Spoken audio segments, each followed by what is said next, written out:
Amigos, sejam bem-vindos. Terça-feira, à altura para falarmos aqui um bocadinho de basquetebol. Temos aí muita coisa para falar, eu e o meu amigo Ricardo. E eu tenho uma mensagem para ti, Ricardo. Ligaram-me, eu não te contei isto, mas vou-te contar agora. Ligaram-me dos Estados Unidos. Ligaram-me dos Estados Unidos. Não estejas a rir que isto é verdade. Ligaram-me dos Estados Unidos. Tiveram a ouvir o nosso episódio do dia de Natal, que foi gravado a 23, não estou em erro, já não me lembro, a 22 a 23.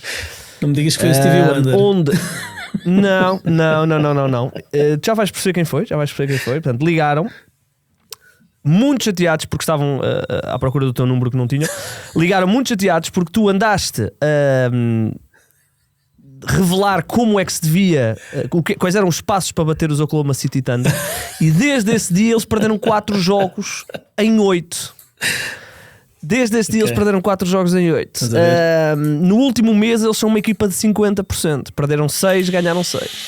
Portanto, eu espero que tu estejas orgulhoso de teres arruinado aquilo que podia ser uma época histórica, porque os Oklahoma City Thunder vêm de 2 derrotas seguidas e ontem conseguiram perder por quase 30 pontos contra o Charlotte. É verdade, pá, é verdade. Como é que estás, Igor Gonçalves? Estás porreiro? Estás porreirinho? Estou bem, pá, estou bem. Os Charlotte Hornets, por quem nutres imensa estima, não é? São aquela equipa que eu acho que pode sempre estar à beira do play-in. E este ano estão ali à beira do play-in. Não, o play-in no Oeste, 4 vitórias. O play-in no Oeste é Miami-Chicago. Já está definido. Há várias épocas que é Miami-Chicago. Mas olha que Miami já tem aqui um avancinho. Pois é. Miami já tem aqui... Atlanta também costuma lá ir bater. Atlanta-Chicago parece mais... Olha, por falar em Atlanta, já que estamos nós aqui há uma semana, pá, aí estávamos a dizer que o Trae Young era introcável. É verdade. Mas aparentemente não. Aparentemente introcável no sentido oposto àquele que possam imaginar. Correu-nos bem termos dito que ele era introcável na semana passada e ele ser trocado uma semana depois. Não, mas Ricardo, a minha questão ainda não foi trocado. É isso, portanto, mas foi aquilo que eu disse ontem. Portanto, os empresários do Trae Young estão a trabalhar com os Atlanta Hawks para uma troca. E o melhor que conseguiram encontrar a nível de parceiro foram os Washington Wizards. Portanto, eu considero isto não é bem uma troca, isto é um despejar, não é? Isto é um despejar, portanto mantém-se intacta a nossa ideia de que o Trae Young é introcável. O que é que parece? Eu quando vi o report do Mark Stein eu fiquei tão atordoado. Eu tive que ver 2 vezes e eu até estava a gravar uma outra coisa e até há um momento em que nessa gravação eu faço assim... Que é isso, a minha reação aos Washington Wizards. Pois, ok, ficou gravado. Não sei, tive relativamente pouco tempo para mastigar esta informação, mas se calhar os Washington Wizards querem que os Atlanta Hawks anexem uma escolhinha de draft para aceitarem o contrato do Trae Young. Porque escolhas de draft dos Atlanta Hawks há uma, pelo menos, muito apetecível dos próximos tempos, que é dos Pelicans do próximo ano. Não, mas porra, mal era também. É que essa pique já foi um bocado mais, já foi maltratada pelos próprios Pelicans. Obviamente os Atlanta Hawks não, acho eu que não vão fazer uma coisa dessas, a não ser que estejam desesperadíssimos para despachar o Trae Young e de repente lhes surge uma proposta. Se calhar os Wizards estão a trabalhar aqui uma troca a 3 e já tenham aqui algum alvo que até interessa aos Atlanta Hawks. Bom, eles querem despachar os contratos daquela malta mais veterana, não é? O CJ McCollum, mas o mesmo Marvin esses Bagley, contratos são contratos Middleton. expirantes. Pois. Mas mesmo esses contratos são expirantes. Mas são contratos que vão interessar a muita gente, não é? Sim, mas não é. Mas a ideia de quando tu és uma equipa fraca e tens esses contratos, a ideia é tu utilizares esses contratos. Com eles, claro. É ficares com eles, libertares, ou então conseguires ali um asset ou 2. E o Trae Young nos Wizards com 1 ano de contrato. Isto porquê? Porque estamos a assumir, e obviamente acho que toda a gente está a assumir isso, que o Trae Young vai acionar a sua player option da próxima temporada de 49 milhões. Neste momento, provavelmente ninguém dará valor Ricardo, nem perto disso ao Trae Young. Mas a minha dúvida agora é esta. Mas o Trae Young, que é um All-Star, que é um jogador que certamente olha para si como uma das figuras da liga, ele vai acionar uma player option se estiver 1 ano em Washington? Eu acho que vai, pelo dinheiro. Mas qual é o interesse dele? Neste momento é ganhar títulos? Não sei, mas pois, eu acho que não há nenhum jogador que neste momento que não tenha um valor de mercado elevado, que é o caso do Trae Young. O Trae Young tem o agente que lhe diz: epá, o mercado está um bocado seco, não há grande margem. O melhor é agarrares os 49 milhões, não é? Senão depois arrisca-se como o Luka Doncic no outro dia andava a mandar bocas ao Dennis Schroeder. Não assinaste aquele contrato? Certo, mas sim, é verdade. É verdade, épico. Até porque isso já foi tipo há 5 anos. Portanto, ele guardou aquilo naquele coração para depois atirar. E eles têm grandes rivalidades, até mais na Europa, verdade, né? Alemanha, Eslovénia. A minha questão é que, ok, o Trae pode olhar por esse prisma de ok, tenho que acionar aqui porque realmente o mercado não está longo, mas se ele ficar, ele também pode olhar para uma estadia em Washington como o Porzingis fez, não é? E depois conseguir um novo grande contrato quando for para outra equipa, mas também pode dar-se aqui o caso de ele ter um ano tão miserável que depois não consegue sequer reabilitar o valor que tem hoje. Mas ele hoje não sei se tem esse valor, quer dizer, eu acho que daqui vai melhorá-lo em um ano em Washington. Independentemente de melhorar ou não, enfim, eu acho que ele não poderá piorar muito mais o seu valor, porque neste momento, se não há ninguém para além dos Washington Wizards interessado no Trae Young, é porque o valor dele não está de facto lá em cima. Sim, mas é o valor dele comparado com os 40 e tal milhões que ele recebe. Porque se ele fizer opt-out e for ao mercado, vai ter imensas equipas interessadas nele. Mas ninguém vai dar 40 milhões. É verdade, mas podem-lhe dar. O que é que achas que é o valor? Se ele, imagina que ele abdica da player option do próximo ano e vai agora ao mercado, o que é que achas que poderá ser para uma equipa, mesmo uma equipa desesperada ou uma equipa que tenha muito cap, o que é que achas que poderá ser uma oferta já maluca para o Trae Young? 30 milhões? Sim. 30 milhões por ano. Eu não tenho muitas dúvidas que ele, fazendo um ano e meio em Washington, daqui a um ano e meio vai ter na mesma propostas de 30 milhões. Pois, mas aí ou vai ter propostas de 3 anos ou 4 anos a 25, 27 milhões e vai dar ao mesmo. Mas, Ricardo, mas isso ele consegue este verão. Ele este verão consegue. Mas para que arriscar? Certo? Se ele tem 49 no bolso, ele pode ter 49 no bolso. Eu percebo isso, mas obriga-o a ficar um ano e meio em Washington. Mas são 49 milhões de dólares. Eu sei que os jogadores, eu já há muito tempo deixei de ter essa perspectiva, se calhar mais romântica que tu estás a ter agora. Sim, também é verdade. Que tu estás a ter. Que é claro que os jogadores querem ganhar, e o Trae Young até teve aquele cheirinho quando chegou às finais de conferência há uns anos. Não tenho dúvidas que ele quer ganhar. Também não tenho dúvidas que ele ficou frustrado este ano ao perceber que a equipa montou um plantel estrategicamente definido para colmatar as suas lacunas, para tentar mitigar um bocadinho as suas deficiências defensivas. Parecia que no papel era perfeito, mas não há Porzingis, não há isto, não há aquilo. Jalen Johnson dá um salto, a equipa joga melhor na ausência dele, e de repente esses planos acabam por se desmoronar. Os Atlanta Hawks sentem-se mais confortáveis em seguir em frente, e o Trae Young sente que claro. Se calhar vale a pena ir para o outro lado e tentar outra estrutura, se calhar, que defensivamente eu acho que ele não quer ficar a carreira toda nos Washington Wizards, mas os Washington, imagina que ele vai para os Washington Wizards, que têm um Bilal Coulibaly, que é um grande defensor, defende 4 posições. Tem o Alex Sarr, que é um dos melhores rim protectors da NBA, e que defende também 2 posições. Imagina ali que tem o Dyson Daniels, não sei, ali tem o Dyson Daniels, tem o Porzingis, tem o Onyeka não Okongwu, tem o Porzingis, o Porzingis não está a jogar. Bem, tem o Onyeka Okongwu. Sim, mas eles andam a sofrer 150 pontos. Depois entra a questão do treinador também. O Quinn Snyder é um treinador sobretudo de cariz ofensivo.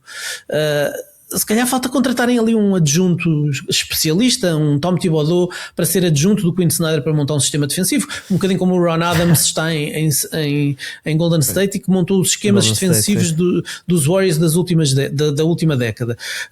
Se calhar falta ali alguém mais especialista em questões defensivas que possa ajudar a montar ali um esquema que faça sentido. Agora, para o Trae Young, já levou tanto na cabeça nos últimos anos, tanto da mídia, tanto de toda a gente envolvida na NBA.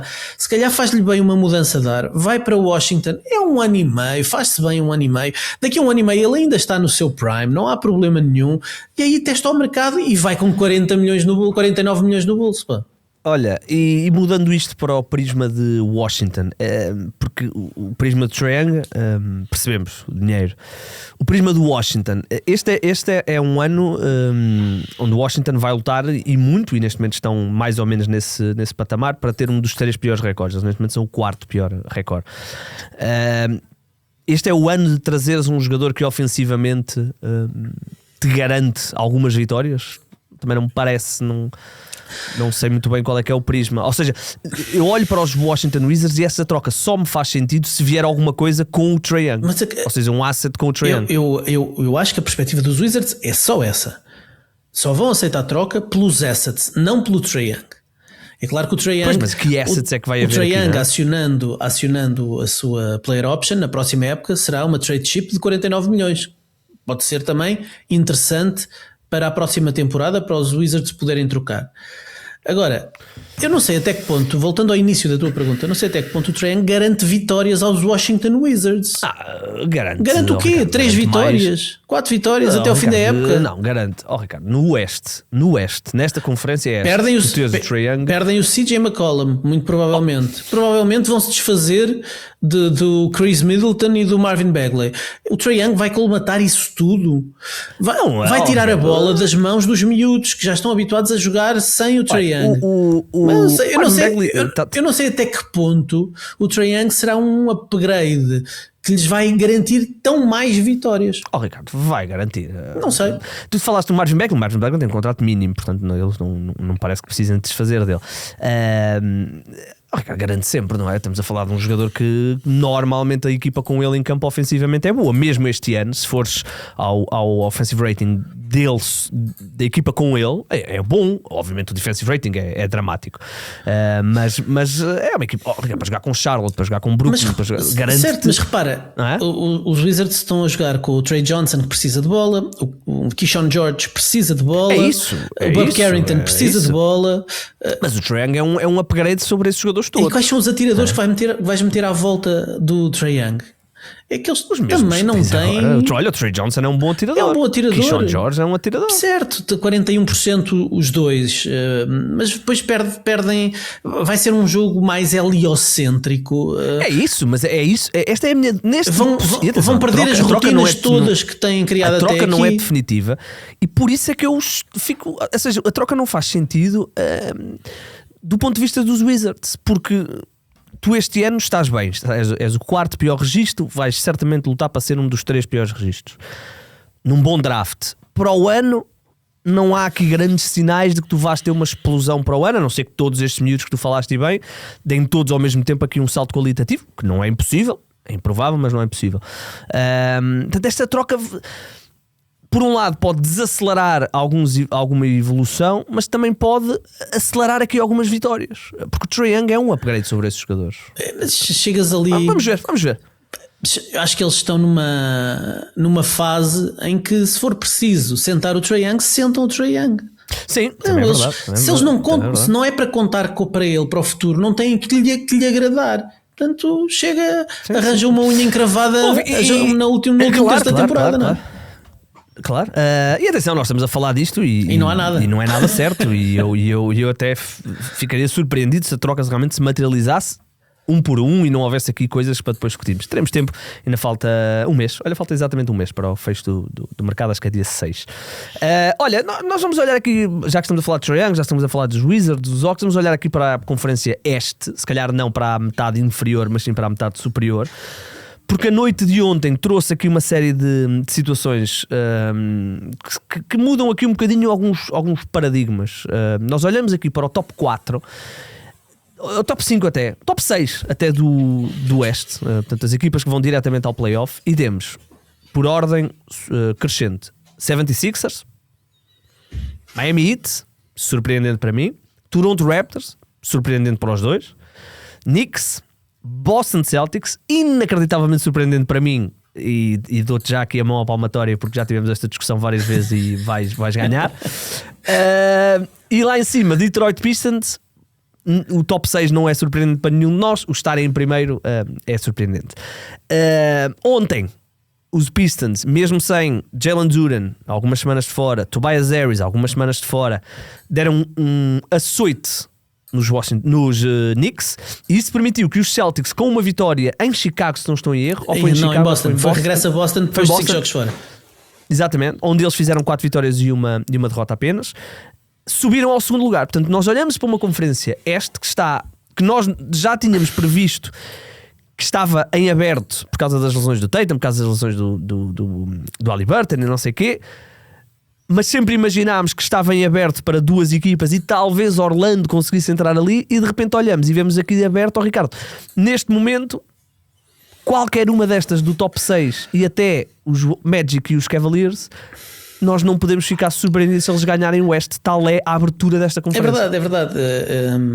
Eu acho que há margem para poder haver uma grande surpresa na Conferência Este, sendo que eu não te sei dizer quem é que poderá ser essa grande surpresa, porque parece-me que a qualidade é bastante mais baixa do que na Conferência Oeste, e de facto muita gente pode sair daqui. Se tu me dissesses com Jason Tatum, os Celtics eu acho que seriam os mais sérios candidatos a sair do Oeste, mesmo com algumas deficiências no plantel, se calhar um bocadinho de falta de profundidade nas posições 4 e 5, é verdade, mas com o Tatum eu acho que isto seria para os Celtics perderem, porque seria uma equipa bastante mais forte do que toda a concorrência, porque de resto tens aqui várias equipas. Nós apontámos no início da época os Atlanta Hawks a uma luta pelo top 6, eventualmente top 4, Orlando Magic e daí aspas, os Knicks, os Pistons, os Cleveland Cavaliers seriam aqui as equipas, as 5 equipas de topo, e de repente tens uns Celtics a intrometerem-se claramente aqui na luta, tens os Toronto Raptors que para mim estão a surpreender, porque não esperava que se aguentassem durante tempo lá em cima, e estão a aguentar-se bastante bem com uma defesa muito competente. Tens os Philadelphia 76ers que obviamente a maior parte de nós, eu incluído, dava como mortos porque não se pode confiar na saúde daquela gente, e estão a jogar muito bem, e com o Tyrese Maxey, Joel Embiid até já afunda e tudo, até afunda, e o Tyrese Maxey que tem que enfim, com as lesões e as ausências de Jokic e de Giannis, se calhar vai entrar aqui no ballot para MVP, num top 5, não sei até que ponto não vai receber muito amor da malta que vota.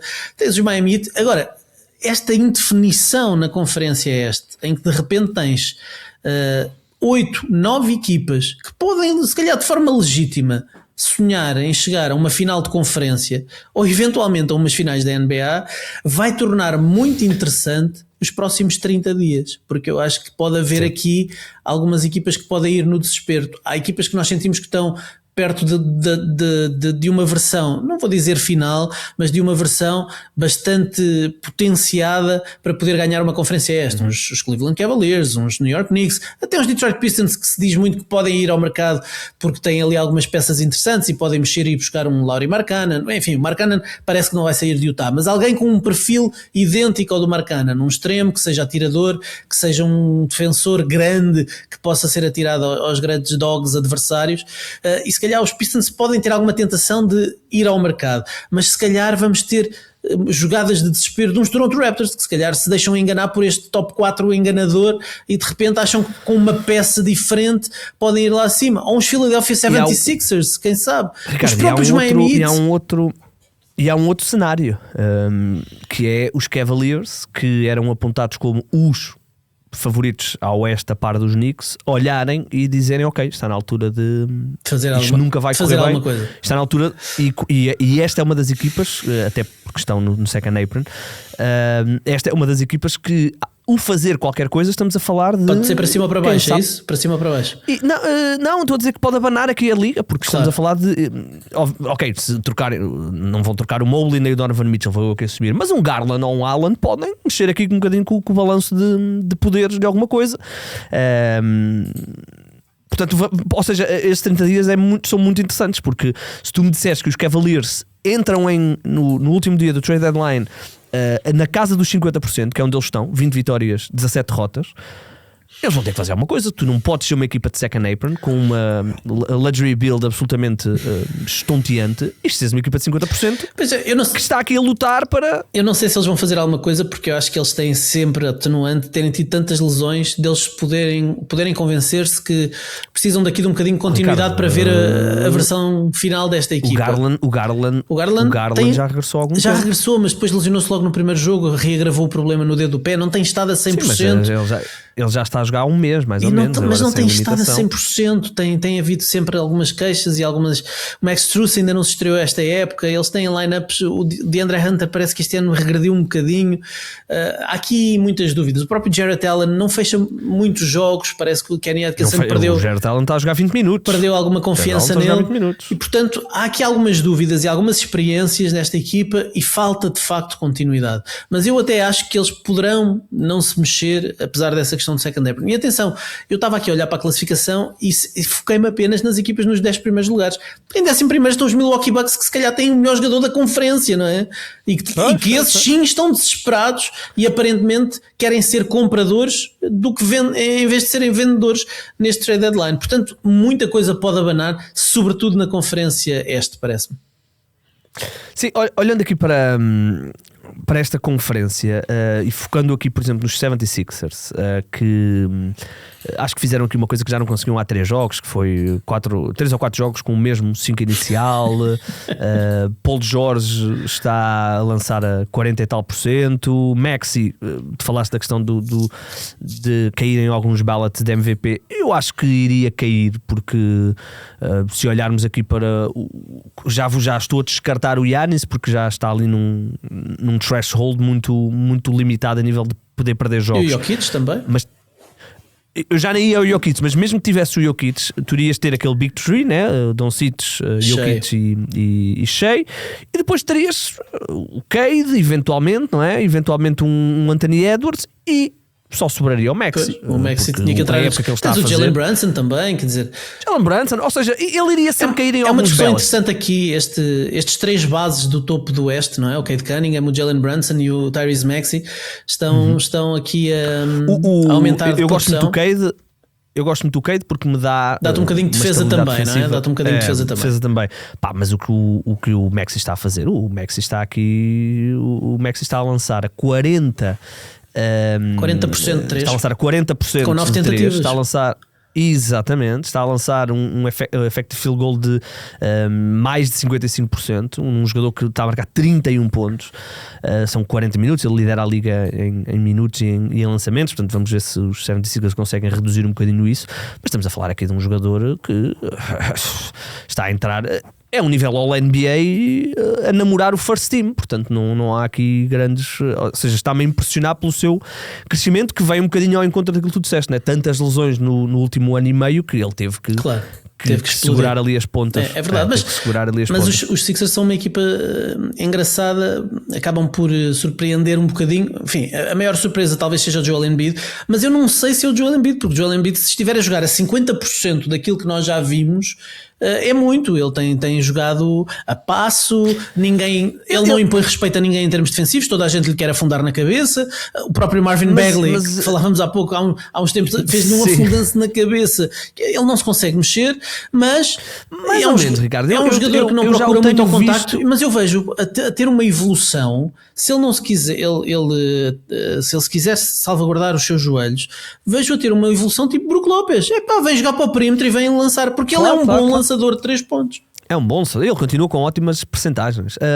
Eu vi o jogo deles com os Knicks, foi no domingo, se não estou em erro, ou domingo ou sábado, já não me lembro. Eu já não os vi a jogar há algum tempo e vi o Joel Embiid. Eu diria que, sei lá, 70% do que já vimos, o que é bom, é um bom Joel Embiid. O físico dele é imponente, portanto os ressaltos a bola vai-lhe ter à mão, portanto, houve ali 1 ou 2 momentos em que ele foi trazido para o pick and roll e aguentou-se relativamente bem com os jogadores mais pequenos à frente. A questão é que neste momento já não precisas que o Joel Embiid seja o homem de marcar 30 pontos. E atenção, porque ele está a jogar nos últimos 5 ou 6 jogos que ele fez, marcou sempre mais de 22 pontos. Temos aqui 31, 34, 22, 26, 32. Portanto, já estamos a falar aqui de números interessantes. Claro. Já jogou 40 minutos no último jogo. Sim, as muitas lesões que esta equipa sofreu nos últimos anos acabaram por acelerar o desenvolvimento de vários jogadores. Tinhas falado há pouco do Tyrese Maxey, que é o mais emblemático. Mas... quer dizer, o Quentin Grimes, o salto que ele dá aqui em Filadélfia no último ano e meio,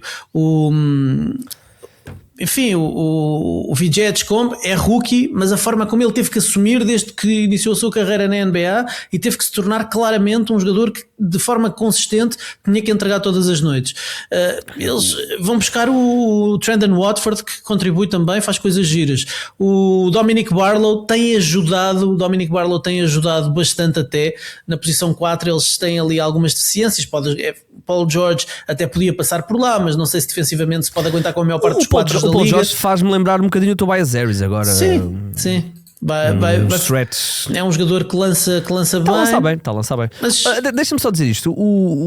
Falaste da questão do VJ Edgecombe. O VJ Edgecombe, eu acho que o rookie do ano vai acabar por ser o Cooper Flagg, até com uma margem grande. Mas o Cooper Flagg eu estava mais ou menos à espera. Para mim, o jogador que me está a impressionar mais é o VJ Edgecombe. Ele teve um lance neste jogo contra os Wizards onde ele vai abafar um lançamento no canto do Jalen Brunson, depois vai afundar do outro lado, a bola, e vai afundar do outro lado. Ele tem de volta e meia momentos destes, e teve outra afundança inacreditável, saltitão, e está relativamente eficiente. Ele está a lançar a 37%, acho eu, de 3. Está a lançar para 38%. O que para um rookie que não era lançador. A questão é essa, que ele não era lançador. A questão é essa. Exatamente. Está a ser interessante. Portanto, eu olho para estes 76ers e eles olham para, olham para a conferência este, e eu acho que eles olham e dizem, dependendo do que aconteça com Jason Tatum, eu acho que nós temos aqui a probabilidade deles conseguirem aguentar 2 meses de playoffs saudável, o Joel Embiid e o Paul George, é ínfima. É reduzida. Mas eles olham aqui para a conferência e dizem a terem hipótese, porque há mais dias de descanso nos playoffs, é com esta fórmula, é com a maior parte do fardo a ser carregado pelo Tyrese Maxey, é com o VJ Edgecombe a ter que assumir este papel preponderante, é o Kelly Oubre de repente a transformar-se num dos melhores role players da NBA, é o Adam Bona, que não tem jogado muito, ainda falta Kelly Oubre, que tem estado o Adam Bona, que de repente, com tantas ausências de Embiid, se torna num poste perfeitamente funcional e jogável na NBA. O Drummond a ser um stretch big. O Drummond a lançar umas bombocas. Os 50 triplos do Nemias passaram para o Drummond. Exato. E ainda falta o Jared McCain, que ainda não estará totalmente a 100% depois da lesão grave que sofreu no ano passado, mas que de repente vai fazendo uns joguinhos muito interessantes. É daqueles jogadores que volta e meia faz-te um jogo de 15 pontos e tu pensas, olha, eles ainda têm este artista aqui que pode ser um plugin, sair do banco e ganhar-te um jogo. Tem um jogador que sai do banco se calhar nos playoffs e te marca 4 triplos e ajuda-te a ganhar um jogo. Sabes, olhando aqui para a conferência esta, e porque é que eu estou curioso com o que os 76ers vão fazer, não a nível de mercado, a nível de playoffs, que é eles poderem gerir o Joel Embiid e até o Paul George, até um degree um bocadinho mais curto, em séries de playoff. Portanto, há aqui com a conferência assim aberta, e é que é engraçado porque nós olhamos para Detroit, olhamos para Boston, para Nova York, para Toronto, Miami, etc, e é muito rápido encontrarmos defeitos em todas elas, incluindo os 76ers, mas esses defeitos tornam a conferência tão aberta que eu acho que os 76ers olham para eles próprios e dizem, se calhar de todas as equipas nós somos a que temos o teto mais alto. Porque temos um All-NBA chamado Tyrese Maxey, temos um jogador um ex-MVP que 70% de um MVP. O que ele nos der é bónus. Exato. Temos atleticismo. Por exemplo, este jogo contra os Knicks não conseguiram parar em nenhum momento a dupla. O VJ Edgecombe faz 26 ou 28 pontos, o Maxey faz de 30 e tal. Eles não conseguiram. Os são muito rápidos, péssimos na defesa de ponto de ataque, e quando não há Mitchell Robinson são péssimos na proteção de cesto. São aí que são. Eu ouvia esta manhã um podcast em que era salientado que os Knicks eram a par dos Pelicans, uma das duas piores equipas na proteção de cesto e na defesa de ponto de ataque. E isso é um problema grande e que deixa, se calhar, as outras equipas do Oeste muito esperançadas, porque os Knicks têm muitas lacunas que são exploráveis em playoffs.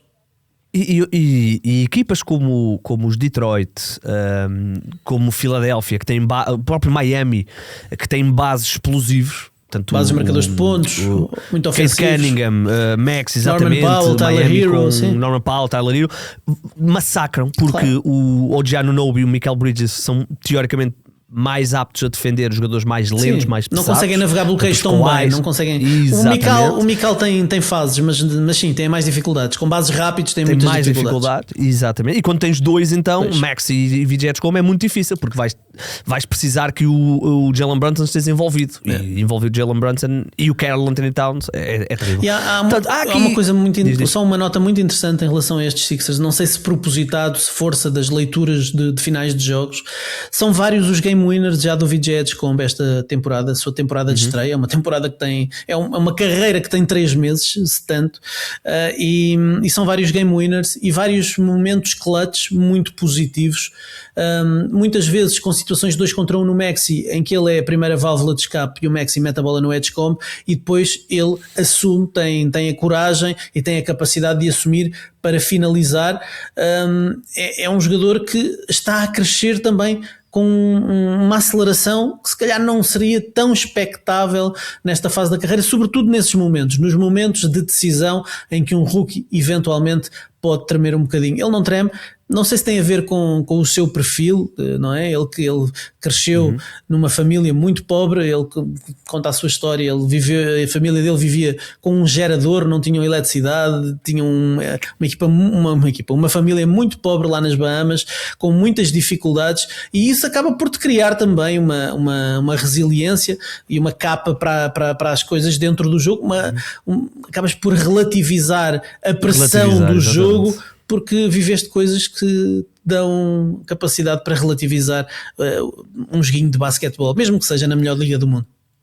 Sim, e atenção, os 76ers são uma das 2 equipas com mais vitórias no clutch, 13 vitórias já no clutch, é verdade que também já perderam 10, portanto já tem 23 jogos no clutch, mas é engraçado porque esta conferência, e atenção porque ainda há aqui um mercado aberto, portanto ainda poderão haver, nós temos falado muito do que é que os Lakers precisam, o que é que Houston, o base, não sei o quê, e às vezes ignoramos um bocadinho que esses jogadores todos que nós apontamos como possibilidades de irem para os Lakers e para os Rockets, o Herb Jones e o não sei quem, também podem ir para uma equipa do Oeste, também podem ir para os Knicks mais difícil, mas também podem ir para Miami, também podem ir para Filadélfia, também podem ir para Detroit, portanto há aqui uma série de possibilidades, até trocas dentro do próprio Este, que podem misturar isto. E depois, já tocaste, e eu queria tocar aí também no espectro que há de Giannis Antetokounmpo, não é?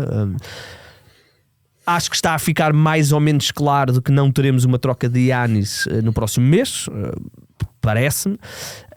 Nunca se sabe, pode acontecer aí alguma coisa surpreendente, mas há sempre este espectro, não é, Ricardo? Giannis entrando aqui num cenário de playoff, com esta equipa construída, na minha opinião, até bastante bem à sua volta, é um outro fator, porque Giannis tem dentro dele, na minha opinião, uma run de 2 meses de estar saudável e de conseguir carregar uma equipa,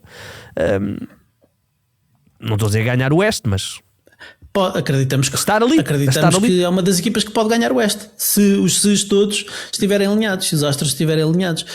Tem o melhor jogador da Conferência Este. Eu também acredito numa run de 2 meses, apesar de nos últimos já largos anos ter várias saídas em playoffs devido à lesão. A forma como ele sofreu esta última lesão no gêmeo sem contacto, também acho que é reveladora do wear and tear de vários anos, de um jogador explosivo, muito forte e que precisa muito de colocar o corpo no limite, precisa colocar o corpo no limite para conseguir ser diferenciador como tem sido nos últimos anos. Mas sim, acreditamos que os Bucks podem fazer alguma coisa. Agora, o que eu admito em relação aos Milwaukee Bucks é, eles estão compradores. Não sei o que é que eles podem mais inventar para transformar as peças que têm no plantel em jogadores que garantam assim tanto um teto maior para esta equipa. Agora, eu também não me admirava que o Giannis, que manda sempre muitas mensagens subliminares, de repente, a 2 semanas do trade deadline, se lembra de dizer: eu quero sair de Milwaukee já, e de repente eles deixam de ser compradores e têm que fazer alguma coisa. Ricardo, isso aí, se eles fizessem isso, abanava tudo, pois. Não é? O Giannis é aquele jogador que abanava tudo. Estava aqui a olhar para os contratos dos Milwaukee.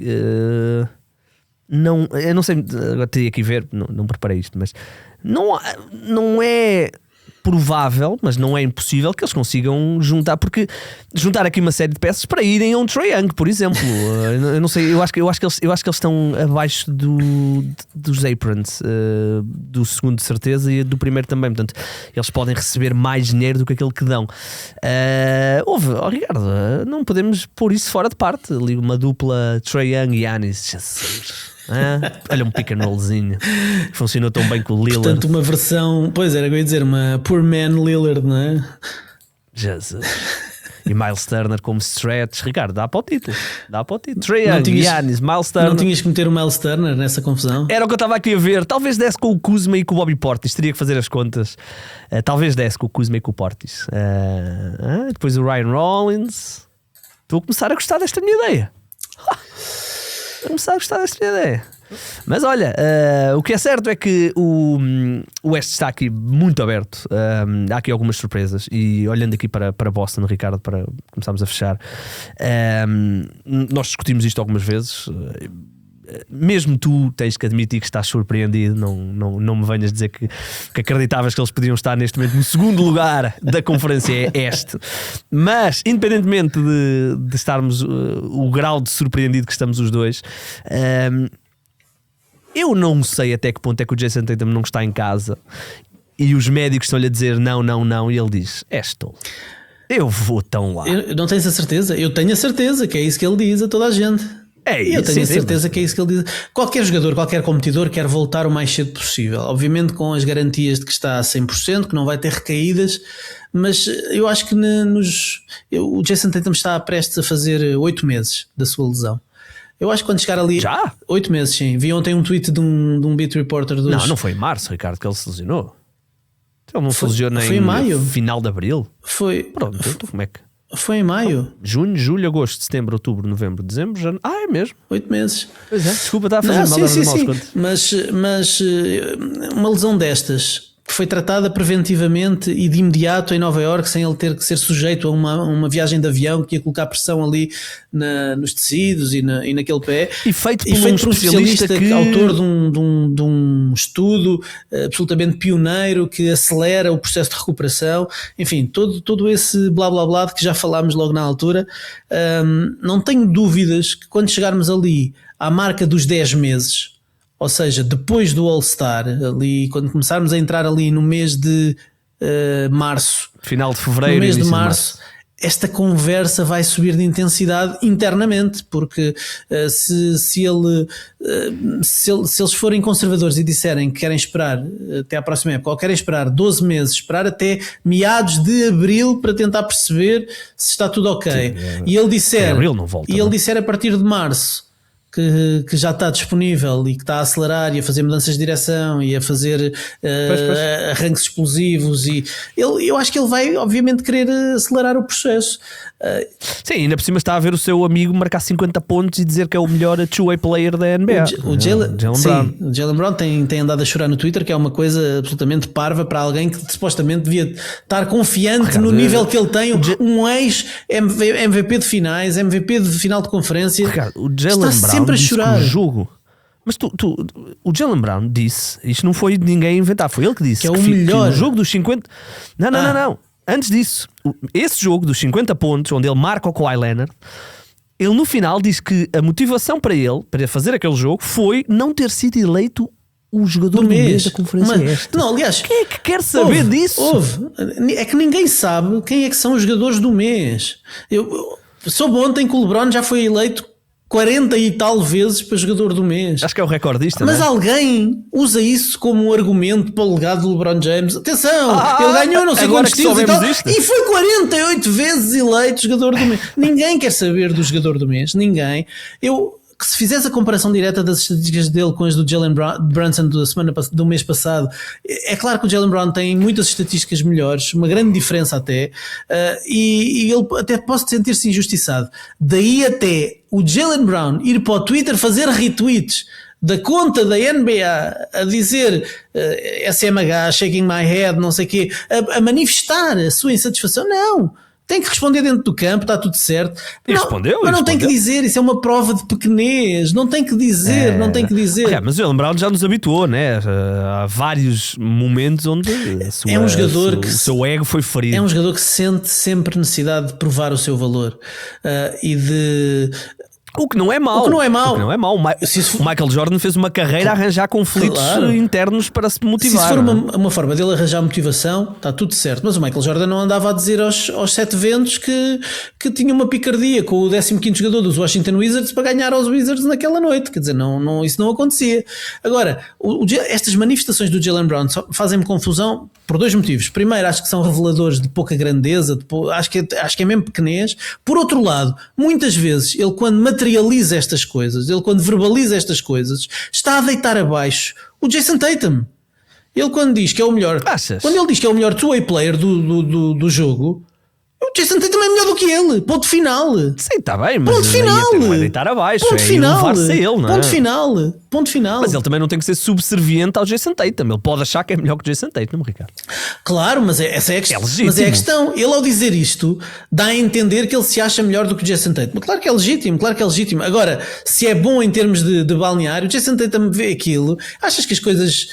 achas que ali não há um bocadinho de bad blood entre os dois? Eu acho que deve haver um bocadinho de bad blood entre os dois. Aliás, eu acho que não. Quando o Jaylen Brown vai receber prémios de MVP de finais, o Jason Tatum não fica assim tão feliz, como se viu em várias imagens que foram partilhadas no ano passado. Enfim, o Jaylen Brown sente uma grande necessidade de provar que é bom, de provar que é capaz de liderar uma equipa. Este está a ser o ano em que ele está a provar isso. E está de facto a provar isso. Eu ontem ouvi um podcast dos Celtics em que eles diziam: o Jaylen Brown está a fazer uma coisa que o Jason Tatum nunca fez. A média de pontos do Jaylen Brown este ano é superior a qualquer ano do Jason Tatum. Estás a ver? Mas atenção, mas é preciso estar. A questão é que não dizem o contexto. Dizem isso quase como se fosse uma prova de que ele é melhor do que o outro. Mas não dizem que não está lá o Jason Tatum a comer 25 pontos por jogo, não é? Deixa-me só dizer aqui, para fecharmos, que portanto, nós não sabemos se o Jason Tatum vai regressar ou não. E eu no início da época achava que não, porque achava que fazia todo sentido os Celtics fazerem um reset à sua... E fazia, não é? Teoricamente fazia sentido. E atenção, e deixa-me dizer uma coisa, ainda podem fazer, porque eles podem... Ricardo, o Anthony Simons tem-lhes dado 0. Tem sido um negativo para a equipa. O Anthony Simons em dezembro teve o melhor plus-minus de todos os suplentes da NBA. O dezembro já foi bom do Anthony Simons. Mas atenção, mas tens razão, o Anthony Simons não está a ser o Anthony Simons Portland, claro que não. Eu olho aqui para os jogos de dezembro dele. Ok, tem aqui uma sequência onde fez alguns jogos a mais de 20 minutos, mas a maioria deles tem menos de 20 minutos. Certo. Mas pronto, é indiferente. Mas eu sei o que é que vais dizer. Eles podem trocar o Anthony Simons para baixar do second apron. Podem fazer outra coisa. Sabes o que é que vai acontecer? Sabes o que vai acontecer? O Josh Minott vai fazer melhor do que o Anthony Simons, porque o Joe Mazzulla treina muito bem aquela equipa. Pá. Claro. Mas não é só isso. Nós falámos dos problemas a falta de algum depth dos Celtics no frontcourt. No frontcourt. Há aqui um cenário onde eles baixam a sua luxury tax, não saem da luxury tax, a não ser que façam aqui uma giga-joga específica, mas há um cenário onde eles baixam a sua luxury tax e mesmo assim melhoram a equipa. Claro. Poderá haver aqui algum jogador disponível, que pode ajudar. Portanto, há aqui esta equipa dos Celtics é realmente fascinante, porque este contrato do Anthony Simons, não há aqui nenhuma... Eu ficaria surpreendido se eles não usassem isto, porque isto é uma chip muito boa de 27 milhões que eles podem usar. É quase uma trade exception que eles têm aqui. E num ano onde eles poderiam ir para um gap year, mas que não vão, esta chip que eles têm, que termina no final do ano, em vez de ser usada para baixar do Tex, pode ser usada para melhorar o plantel. Portanto, eu acho que esta equipa vai ser fascinante de acompanhar no próximo mês. Eles estão aqui numa sequência muito boa. Essa road trip que eles tiveram de 5 jogos, ganharam 4. Agora têm 4 jogos em casa. Um deles é contra Denver, que está dizimado. Outro é contra San António, que está com o Wemby questionável e que também não sabe se vai jogar ou não. Portanto, aqui podem ser uns matchups até interessantes. Chicago, não é? Chicago já ganharam. Desculpa, Toronto. Tem aqui Toronto, também um jogo. Indiana, portanto, tem aqui uma sequência de jogos muito interessante. Agora aqui nos próximos 4. Vamos ver. Olha, Denver ganhou ontem. Pois foi. A Filadélfia Pois por um ponto, não, por acaso não vi esse jogo. Bem, vamos embora. Conferência Este aberta, depois olhamos também para a Conferência Oeste, onde os Oklahoma City Thunder no último mês são uma equipa de 50%. Portanto, nós passámos de falar da possibilidade de eles chegarem às 74 vitórias para a possibilidade de eles nem sequer irem ao playoff. Acho que são uma equipa de play-in. Acho que são uma equipa de play-in. No último mês eles ganharam a mesma porcentagem de jogos que os Warriors, e os Warriors são oitavos. Os Spurs já só estão a 3 jogos. Epá, eu tenho, portanto, vamos ver. Faço o meu meia-culpa, peço desculpa ao Mark Daigneault e ao Sam Presti e àquela malta, pá, revelei o segredo. A dizer o que é que era preciso. Revelei o segredo, não fui eu que revelei, mas eu meti aqui no megafone do 00 e pronto, isso, as ondas hertzianas chegaram aos Estados Unidos num instante. Pá. Olha que perder por 30 pontos com o Charlotte, Ricardo. É um feito. Eu não vi este jogo. É um feito. Eu estava a ver, é um feito. Eu estava a ver o jogo dos Knicks com os Pistons, que também foi uma valente tarefa. Pois, eu estava a ver os Celtics, também não vi. Mas olha que são 30 pontos. 30 pontos. É muito ponto. É verdade. Pá. É muito ponto. Aconteceu aqui qualquer coisa que eu não estou bem a compreender. Shai Gilgeous-Alexander quase não fazia os 20 pontos para lá para a sua sequência. Portanto, vamos ver o que é que vai acontecer. Bem, vamos embora, Ricardo. Sempre um prazer, sempre um gosto. Hoje um bocadinho mais assim, full assim, mais rápido. Vamos embora. Já sabem, se conseguirem fundar 3, mandem-nos o vídeo.